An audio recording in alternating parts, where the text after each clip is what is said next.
बांग्लादेश की सड़कों पर जो ये दिख रहा है, ये किसी फिल्म का सीन नहीं, किसी ओटीटी सीरीज की कहानी नहीं और ना ही किसी दूर देश की कोई अफवाह या सोशल मीडिया पर बढ़ा चढ़ाकर किया गया कोई दावा। ये वो काला सच है जिसे दुनिया देख रही है, लेकिन दुनिया आंखें फेर रही है क्योंकि शायद ये सच अनकंफर्टेबल करता है। ये सच, ये हकीकत आरामदेह नहीं है, लेकिन ये सच है आज के बांग्लादेश का, जहां पर एक इंसान को सरेआम भीड़ ने घेर कर पीटा, जिंदा जलाया और उसकी मौत को सैकड़ों मोबाइल कैमरों ने रिकॉर्ड किया, मानो जैसे इंसान नहीं कोई तमाशा मरा हो।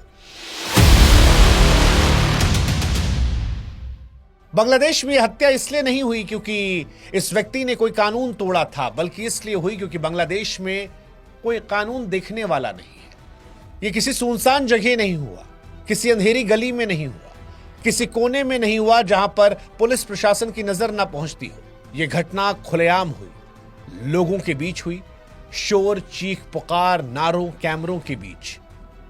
और यहीं से एक संदेश गया कि जो आज हुआ है, अगर इसको देखकर आज आप इग्नोर करेंगे तो कल किसी और को यूं ही बेखौफ मारा जाएगा उसकी पहचान के लिए, पहचान कि वो हिंदू है।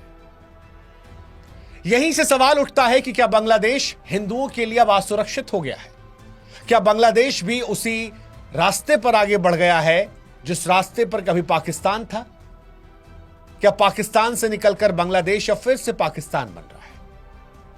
क्योंकि बांग्लादेश की यह घटना अगर घटना होती तो शायद हम और आप इसे अपराध कहकर आगे बढ़ सकते थे, लेकिन समस्या यही है, बांग्लादेश की यह घटना नहीं है। यहां मारने वाले केवल लाठी, पत्थर या आग लेकर नहीं थे। यहां मारने वाले वो खामोश लोग भी थे जो चारों तरफ खड़े थे। वो डर शामिल था जिसने किसी को आगे नहीं बढ़ने दिया। वो नफरत शामिल थी जिसमें इंसान की पहचान उसकी मौत की वजह बन गई। और याद रखिएगा, भीड़ जो है वो अचानक पैदा नहीं होती है। भीड़ सालों साल की चुप्पी, राजनीतिक सहूलियत और धार्मिक उकसावे से बनती है। और जब भीड़ आती है तो सबसे खतरनाक बात यह होती है, गुस्सा नहीं, उसकी गुमनामी सबसे खतरनाक होती है। भीड़ में हर कोई मारता है ताकि कोई दोषी ना बचे, और जब कोई समाज उस भीड़ की हत्या या उस भीड़ की हिंसा को रोकने के बजाय उसे कैमरों से रिकॉर्ड करना चुनता है, तब सवाल सिर्फ अपराध का नहीं होता, उस समाज की आत्मा का बन जाता है। और इतिहास गवाह है, किसी भी देश में जब कट्टरपंथी ताकतों ने देश को बर्बाद किया है तो उसकी शुरुआत ऐसे हुई थी। बांग्लादेश में जिस व्यक्ति को इस भीड़ ने मारा, उसका नाम दीपू चंद्र दास था। इस व्यक्ति का कोई आपराधिक इतिहास नहीं था, इसने कोई हथियार नहीं उठाया था, कोई हिंसक पृष्ठभूमि नहीं थी, ना बांग्लादेश में वो कोई नेता था, ना कोई आंदोलनकारी। एक आम नागरिक था, एक आम नागरिक जो सुकून से जिंदगी जीना चाहता है। लेकिन बांग्लादेश में इस पर आरोप लगा ईश निंदा का। हालांकि सबसे बड़ी बात यह है कि जब इस व्यक्ति को मार डाला गया और फिर जांच हुई तो पता चला ऐसा कोई सबूत था ही नहीं। यानी जिस इंसान को पीट पीट कर, जिसे जलाकर मार दिया गया, जिस आरोप में मारा गया, वो आरोप कानून की कसौटी पर खड़ा ही नहीं उतरा। और यहीं से सवाल उठता है कि क्यों? बांग्लादेश की जब प्रमुख सुरक्षा एजेंसी रैपिड एक्शन बटालियन ये कहती है कि दीपू के खिलाफ तो कोई निंदा का सबूत है ही नहीं, और ये हम नहीं कह रहे, ये उनकी सुरक्षा एजेंसी कह रही है, तो मतलब जिस अपराध के लिए आपने एक व्यक्ति को जानवरों से बदतर सलूक करते हुए मारा, इंसान जहां जानवर बन गया, वहां अपराध है ही नहीं, तो फिर सवाल उठता है कि सजा किसने दी? अगर भीड़ ने दी तो भीड़ में डर क्यों नहीं था? डर कि कैमरा चालू है, डर कि लोग देखेंगे, डर कि कानून। और क्या यह प्रत्यक्ष उदाहरण नहीं है कि बांग्लादेश में कानून जो है वो खत्म हो चुका है? क्योंकि भीड़ हावी तभी होती है जब कानून खत्म हो जाता है या कानून का उसे साथ मिल जाता है। और यहीं से यह मामला और बेचैन करता है। यह फिर सवाल उठाता है कि क्या बांग्लादेश में हिंदू सुरक्षित हैं? यह सवाल भावनाओं से पैदा नहीं हुआ है, बांग्लादेश में हिंदुओं की सुरक्षा का सवाल उन घटनाओं से पैदा हुआ है जो बार बार दोहराई जा रही है। दीपू चंद्र दास की हत्या में किसी ने यह नहीं पूछा कि दीपू दलित था, ब्राह्मण था, क्षत्रिय था या वैश्य था, क्योंकि बांग्लादेश में जो कट्टरपंथी ताकतें जगी हैं उन्हें इस बात से कोई फर्क नहीं पड़ता। उन्हें सिर्फ इस बात से फर्क पड़ रहा था कि ये हिंदू था। और पाकिस्तान से निकला बांग्लादेश अब पाकिस्तान की राह पर जा रहा है, क्योंकि वहां पर पाकिस्तान की तरह ही हिंदुओं की पहचान ही उनकी जान लेने के लिए काफी हो रही है। पिछले 2 सालों में कम से कम ये पैटर्न दिख रहा है। 2024-2025 के दौरान बांग्लादेश के अलग अलग इलाकों में हिंदू बस्तियों पर हमले होते हैं। उनके घरों, उनके दुकानों को जलाया जाता है, मंदिरों में तोड़फोड़ की जाती है, लोगों को डराकर पलायन के लिए मजबूर किया जाता है। 2024 में जब राजनीतिक अस्थिरता आती है तब भीड़ हिंसा के बीच हिंदुओं के घरों, व्यवसायों और पूजा स्थलों पर 2000 से ज्यादा हमले करती है। और यह रिपोर्ट दर्ज है। कई मंदिरों में मूर्तियां तोड़ी जाती हैं, पूरे हिंदू मोहल्ले को निशाना बनाया जाता है। और फिर हम स्पष्ट कर दें कि यह व्हाट्सएप फॉरवर्ड नहीं बता रहे हम। सार्वजनिक रिपोर्ट, मीडिया कवरेज और मानवाधिकार संगठन के जो रिकॉर्ड्स हैं उनका हिस्सा बता रहे हैं। 2025 में भी कुछ बदला नहीं। जुलाई 2025 में रंगपुर जिले में भीड़ ने हिंदू इलाकों पर हमला किया। 15-20 हिंदू घरों को लूट लिया, तोड़ा गया।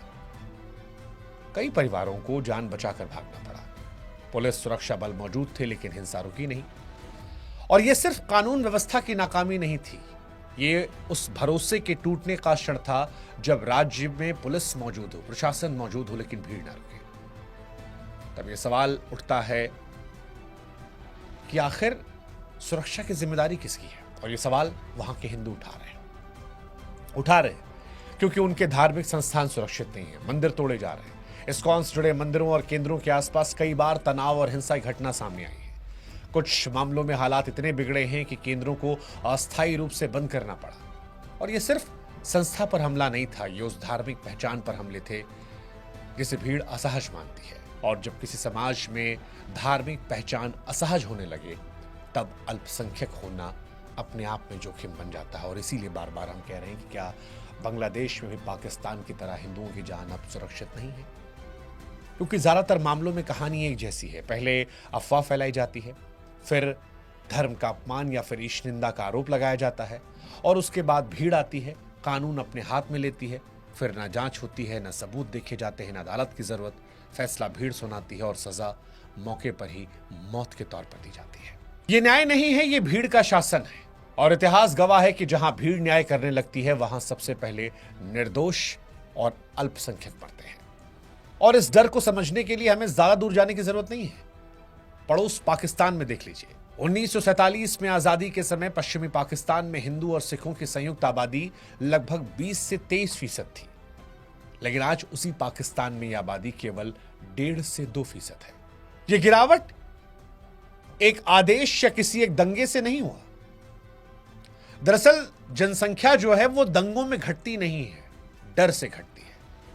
पहले डर पैदा किया जाता है, फिर असुरक्षा रोजमर्रा की जिंदगी में उतारी जाती है, और फिर पलायन का दौर शुरू होता है। और अंत में एक ऐसी खामोशी छाती है जहां समुदाय का नाम तो बचता है, लेकिन उसकी आवाज और मौजूदगी लगभग खत्म हो जाती है। पाकिस्तान में यही हुआ। दंगे, फिर डर, फिर वो असहजता, और फिर पलायन। और ऐसा पलायन कि 1947 में 20 से 23% से आज आप 1.5 से 2% बचे हैं। पाकिस्तानी कहानी चेतावनी है, आरोप नहीं है। और चेतावनियों को नजरअंदाज करने की कीमत जो है, याद रखिएगा, इतिहास जो है वो ब्याज समेत वसूलता है। इसीलिए जब बांग्लादेश की तुलना हम पाकिस्तान से कर रहे हैं तो हम डर फैलाना नहीं चाहते हैं, सिर्फ बताना चाहते हैं कि इतिहास से सीखिए। जब आरोप सजा बन जाए, पहचान अपराध बन जाए, तब किसी समाज का भविष्य सुरक्षित नहीं रहता। और आज बांग्लादेश में हिंदू समाज का भविष्य सुरक्षित नहीं है। आज सवाल यह नहीं है कि दीपू चंद्र दास को क्यों मारा गया। आज सवाल यह है कि अगली बार किसका नाम आएगा और कितनी जल्दी आएगा, और क्या तब भी इसे हम एक आइसोलेटेड इंसिडेंट कहेंगे? दीपू चंद्र दास की हत्या को ना तो धर्म की जीत कहा जा सकता है, ना आस्था की रक्षा। यह न्याय की हत्या है। क्योंकि जब किसी इंसान को बिना अदालत, बिना सबूत और बिना सुनवाई के मार दिया जाए तो वो किसी धर्म का सम्मान नहीं करता, वो इंसानियत को चोट पहुंचाता है। इसीलिए सवाल आज सिर्फ दीपू का नहीं है। सवाल यह है कि जो आज बचे हैं इनका क्या होगा।